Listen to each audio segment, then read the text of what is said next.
Hi Emily, how are you? I'm alright, thanks. How are you? I'm great. Just thinking about all the languages that I've studied in my entire life and the different methods behind all of that studying. Oh wow, I wonder what we're going to talk about today. That's a great segue. Straight into Yes, it. yes. I wanted to ask you actually about all of these wonderful languages and things that you know. What's your favourite study method? Ooh, my favorite study method. To be honest, I'm gonna be an annoying, vague person, but it depends on the language. If in general, like I think about how I've learnt languages and what has helped me the most, I think immersion is the best way to learn. Like, to me, I think just throwing yourself out there, learning a little bit. And for example, when I was learning Italian, I've been basically learning Italian my whole life. But when I was like maybe 13, 14, and for the first time, like, I made an effort to say, like, just say like, things like hello, thank you, like stuff like that, saying cappuccino in a coffee shop and trying to understand what they answered. I think that is my favorite method of just making a fool out of myself trying to learn. What about you? Yeah, I get that. Yeah, no, I'm exactly the same. I love making a fool of myself. I feel like it's like the most effective thing, no? It's the most effective thing that you can do for yourself if you want to learn a language. Um, and I think this is what I wanted to talk about today because a lot of my students keep telling me, Emily, what do I do? I'm just like, I don't know. What do you mean? And it really, and you're absolutely right. It depends on a variety of things. It depends on your preference. It depends on how much free time you have, and it also depends on your level, I would say, that you already have. So I wanted to just go through some of the pros and cons of some typical study methods that we hear about, and get your opinion on it, get your stance on this situation. Yes. So yeah, immersion's a good one. Immersion's a great one. I immersed myself in Finnish culture not too long ago, and it Yeah. did help me a lot. It helped me so much that in my German exam I said "your" instead of "ja," and it was very embarrassing. Very embarrassing. Um, and I had to re-remember how to speak German properly. So thanks for that. Yeah, well, I'm glad. Yeah, but I didn't get. I studied Spanish for 3 years, I think, before I moved to Spain. And my level in Spanish at the time, I would have said, "Oh yeah, I'm like a B1." And then when I went to Spain, I was like, "I think I'm like A1," because I was so shocked. No, for the first 3 months. I always call it like the 3 month rule. The first month you're confused and tired all the time. The second month you start to get it, and then after the third month you've got an idea of what to do with yourself. Because that's what happened to me. But yeah, I didn't get Spanish fully. I didn't acquire the language until I went there. But Yeah, I guess it brings forth this idea of the difference between learning a language and acquiring a language. What do you think? yeah, I think I at least notice that, for example, in Italian, because I've acquired Italian by being in Italy a lot and speaking to Italian people, and obviously having the privilege of having Italian people as friends and stuff. I don't know the rules. Like, when I speak, I'm not sure why I speak the way I speak, you know? And I think that's, even though I'm very glad that I have acquired it, it sometimes is a bit of a pain because then you can't really apply it to everything. You have to memorize every single verb because you don't know the rule behind why the verb declines the way it does. Or conjugate. What's the right word for verbs? Conjugate or For decline? verbs, yeah, it conjugates. Okay, conjugates, yeah. Whereas, for example, for Chinese or for French, I learnt it very systematically in school and I know the rules, so I'm not as like natural when I speak, I feel like, but I know the rules. So I think it's a very big difference whether you acquire it. I think acquiring is faster because you remember like you remember the specific, like you know how to say you're welcome, you know how to say can I have a coffee please. You're not sure why the grammar goes the way it does, but you just know it a lot faster. Yeah, acquisition of a language tends to happen when you're a little bit younger as well. So lots of adults, I think, get frustrated because they're not learning or they're not acquiring a language at the same speed as a young one may do. I mean, as you said, you acquired Italian as young as you were because you had all of these people around you and you had the opportunity to go so frequently.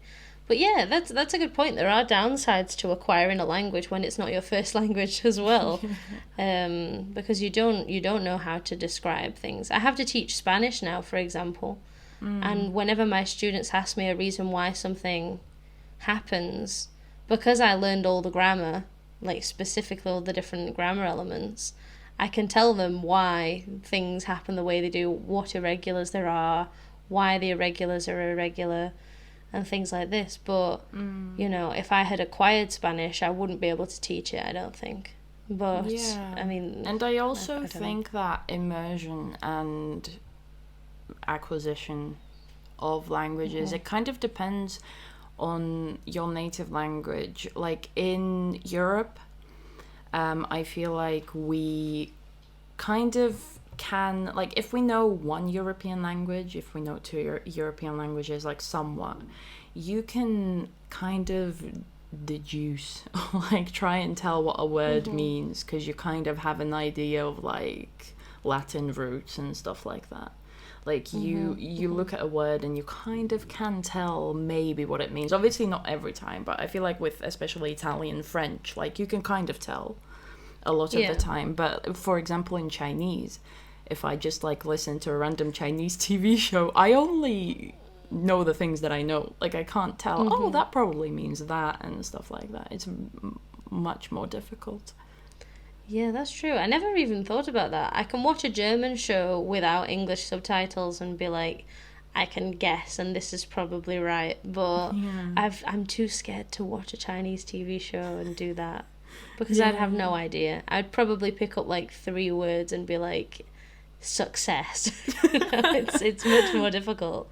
But I think that we also have to remember that a lot of our students are sort of hardworking adults with families and lives, and immersion is not the easiest thing to do for them and for anybody really. I mean, I had to really go out of my way to come here to Spain, so it's not really the most viable option for anybody. So can you think of any other ways that somebody might practice a language? Well, I would say this depends on the person learning, but some good old grammar, just like studying, you know, reading the grammar rules. Do you want to study? Grammar. Just study. Duh. Yeah, but like I like grammar. Like I like textbooks. I'm that type of person, you know, buying textbooks, setting a bit of time aside, maybe using an app. You've got so many textbooks. It's like disgusting. I remember when I stayed over at yours and you were like, I'm having a language day, Emily, you have to work, so, and then you just picked up like 20 books and you were like, I'm going to do this. It's just like, what are you going to do with all of that, you crazy woman? Yeah, because I like the process of, you know, just reading through like the grammar rules, but I like, it's obviously not enough to learn a language, but I think it gives you like a good foundation, because then you can start picking things up, like let's say you listen to a podcast or like a radio show. You can start picking, you're like, oh, I've read about that structure, I recognize that, you know, stuff like that. Absolutely. Even if you're not picking up every single word. Like I have some students who, when they watch a TV show, they'll pause it after every line because they need to understand the specific meaning of every single word. And then I get some ridiculous questions from them like, Emily, what does gonna mean? I'm like, you know what gonna means. You know what this person is trying to say at least. Yeah. Or some very obvious, questions that they have about things. Being a perfectionist when it comes to passive learning, like listening and watching TV, it's not worth it. It really isn't. Yeah. You know what my favorite method is? Maybe, I don't know, maybe you'll relate, maybe you won't. I always find songs, and I look at the lyrics, I check out the lyrics. Yeah. So when I have a writing exam, for instance, I always do this before a writing exam, every time, and it always works. I pick a couple of songs. For example, with German, I've been going for Nina. I really like Nina. She's really good. And she sings about lots of different things. So I'll take some of her songs, analyse the lyrics, and then pick up some new words. So for example, recently, because of one of her songs, I learned infinity. And then I learned the word for like to build and a castle. And then in my writing exam, I had to talk about my dream house. So I was like, yes, castle. So these great. kinds of things is that like you obviously you're not going to force everything in there. But I think that it's really, really useful if you have some kind of task to do at school to listen to some music, because you'll remember the lyrics, you'll remember the grammatical structure, and you'll also listen to some hot tunes, you know what I mean? Yeah, and I think it's good for pronunciation as well, because you kind of like, at least I naturally start singing along to songs. And if you like know where one word begins and one ends, if you look at the lyrics, you pick up pronunciations. So maybe next time when you see the word written down somewhere, you can pronounce it. Yeah, Exactly. It's also good. And I also, in high school, my French teacher used to always put on songs at the beginning of every single class. She would play some outrageous French song about like a weird topic. I remember once we had a song about like cleaning, but it was like a rap song. It was it wasn't like for children. It was just a rap song about cleaning. So after that, I knew everything. Like, I'm hoovering the house. Oh yeah, I'm dusting the shelves. And I was That's like, this is great. That's great. Do you know the song, this is, I don't know if it's related or not, I don't think that anybody would find this useful for Spanish, but there's the Justin Timberlake song, Sexy Back. Yeah. I'm bringing sexy back. back. So somebody from a school made that song, like a cover of that song about conjugating your verbs. Like in Spanish. So they were like, I'm bringing conjugation back. That's incredible. Oh my god. These are the teachers don't know how to act. Oh my god. Oh my god. It's a very curious thing to listen to actual songs, I think. It's much more interesting, much more useful. When I was in college, we listened to a lot of Enrique Iglesias. A little bit of Pablo Alborán. All of the people listening from Spain, yes, I am a big Pablo fan. I love him. He helped me a lot. Pablo Alborán is to Spanish learners what Adele and Ed Sheeran are to English learners. It's very important, essential, Very, very good. The pronunciation, just mwah, mwah, it's beautiful. Yeah, listening to music is great. Honestly, listening to music, listening to radio stations. I love putting on some radio because you get like people speaking, and you also get the music. Like, I like to find a radio station that plays a lot of like local music and not just like the biggest hits, of the world. Yeah, but just like local. Yeah, because then you're just gonna get English crap, aren't you? Yeah, Sorry, exactly. English songs, but you're all terrible. So it's nice to, like, because you also get the people speaking. But I will say this, though. Depending on what language you study, be careful because of dialectal differences. Some countries don't have, like, a standard radio language, but different regions, they speak with their dialects on radio. So, just always check where the radio station is from so that you know which dialect you're listening to. True. Whereas in England, there is a radio accent. There is a, they kind of make it so that it's much more difficult. Even if you tune into a local channel, the pronunciation has to be very clear. Their accent has to be very clear. So it's kind of limited in that regard, which is it has caused a lot of complaints, to be honest. I think lots of people would like to hear more strong accents, a lot of natives at least, but for learning British English it's pretty useful. Yeah. But yeah, I have a question. Go on. What's your opinion? Tell me what your opinion is, or which one you think is better, online classes or face-to-face classes?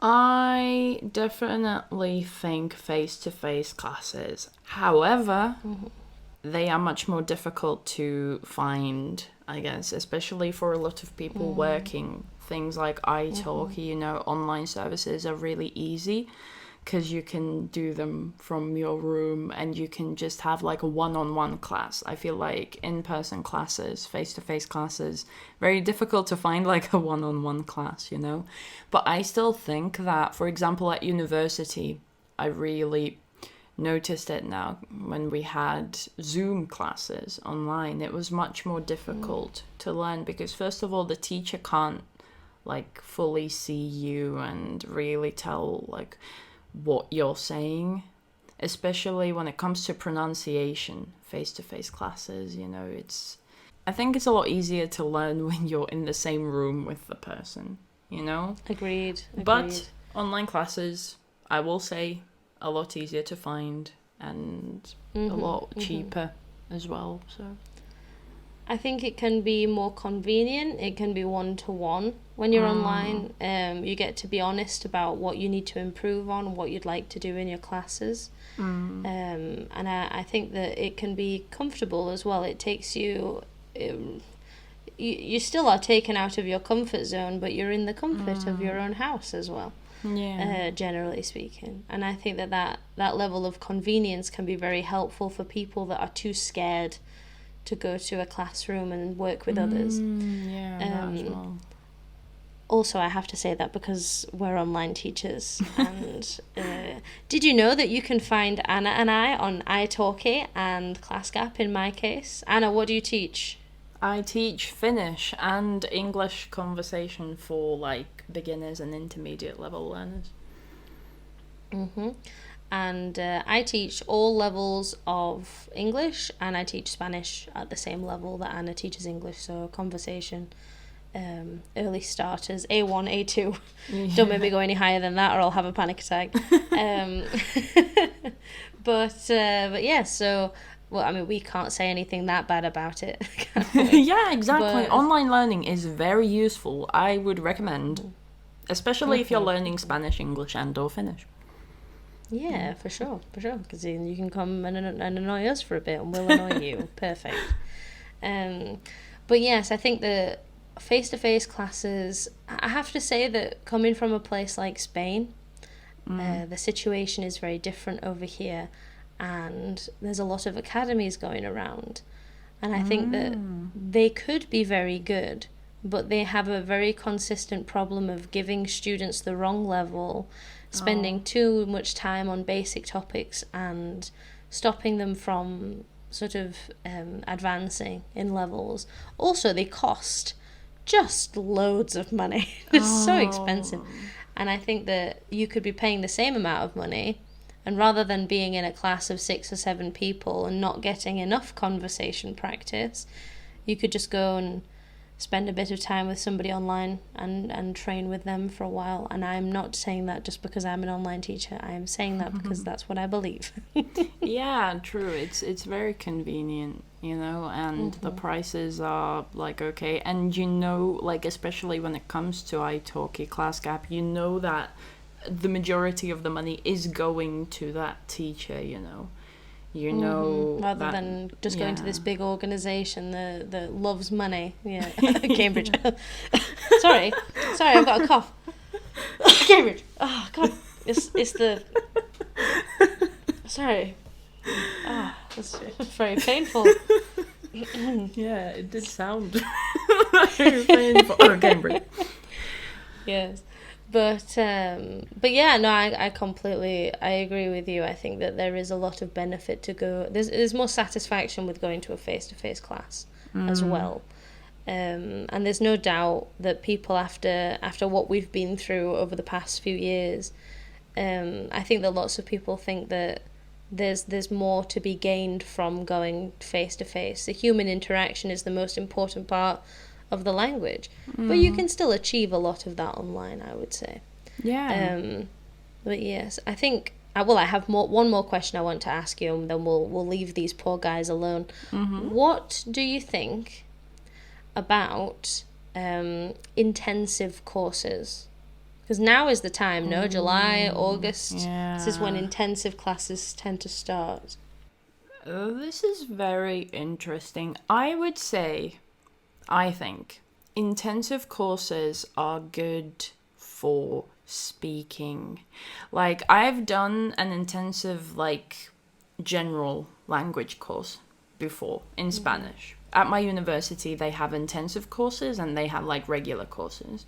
I did an intensive course in Spanish, which was good because I have a history of learning European languages, but I think it was very difficult for a lot of people to absorb that much information in such a short time because they didn't have enough time to fully practice. It was like on to the next topic, you know?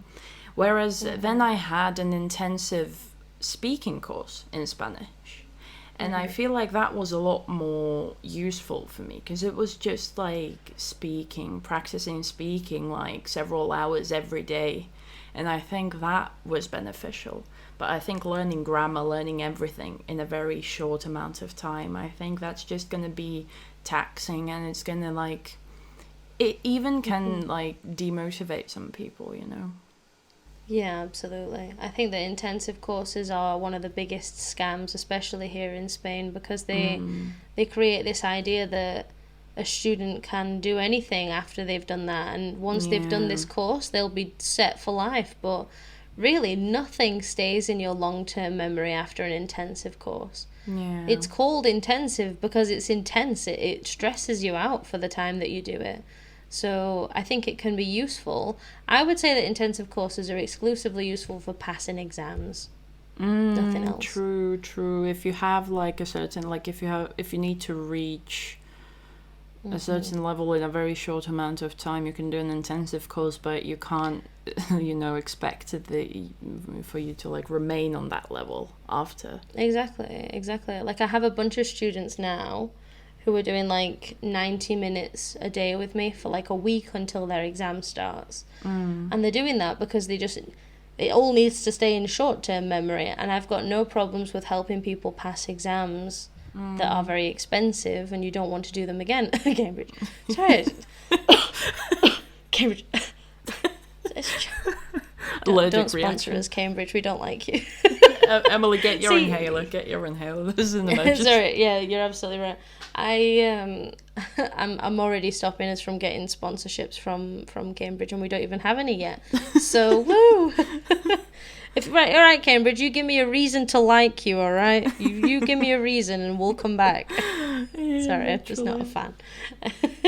But yeah, for those reasons it makes sense. But for any other, for the sake of learning the language, you're not going to help yourself. You're just going to give yourself a lot of stress, I would say. Yeah. So what are we saying then, Anna? Immersion's the way to go, but immersion is definitely, it's not accessible to everyone. Like not everyone can immerse themselves in a language, but I would say listening to a podcast, listening to music, watching YouTube videos, TV shows, that's also immersion.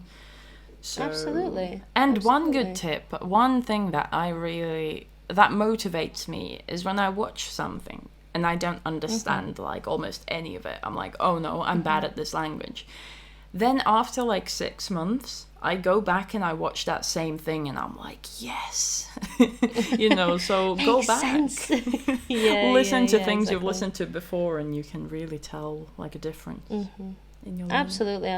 You're absolutely right. I mean, with immersion, it comes in a variety of different ways. Ultimately, I know people that have moved to countries. My favourite example is Spanish people going to Ireland Spanish people go to Ireland and then they never learn any English ever because there are so many Spanish people in Ireland that they just make friends with all the Spanish people and then they just hang out. It happens every time, and I always tell my students, don't go. It's so funny how frequent it happens. It's so weird. It's really funny though. It's so strange. It is very strange. And in the end, you're going to do an immersion for a purpose. So if that's not going to work, maybe staying at home is better in many ways. So yeah, put a podcast on. You're doing it already. You're immersed. Congratulations, you've made it. Well done. But make sure you keep doing it. Be consistent, right? Try and find things that you enjoy. For me, it's always music. Always. Sometimes I watch a show, but my attention span doesn't like that a lot of the time. So music is the good one. Music is the key for me. Music is incredible because it's not just about the language, You get entertainment as well. It's about the sick tune. Literally. And sometimes what I like to do is I will book a class on italki, but I will choose a tutor that I know doesn't speak English. Because then I'll have to communicate. Like, there's no way I can switch to English, It's like That's throwing yourself into the deep end. Only half an hour classes for that one, though, because that's a bit much. Some students have done that with me, where they know that my Chinese is terrible, so they book it with me, but then they just speak to me in Chinese. And I'm just like, right, so you see the problem here. So you booked this class. You have to try. You can't just talk to me in Chinese. But yes, it's definitely a good method. Thank you very much for imparting your wise wisdoms with me today. And we hope that you all can take on board some of this advice. Yes, I hope this helps you in some way. Well, you can sound a little bit more excited about it. Oh my god, guys! I hope you learn all the languages. Woo! Yes. Like, learn them all now, quickly, with us. Just watch every episode or we'll cry. Yes. Quickly. All right. Thank you very much for coming, guys, and we'll see you next week. Thank you. Bye. Bye.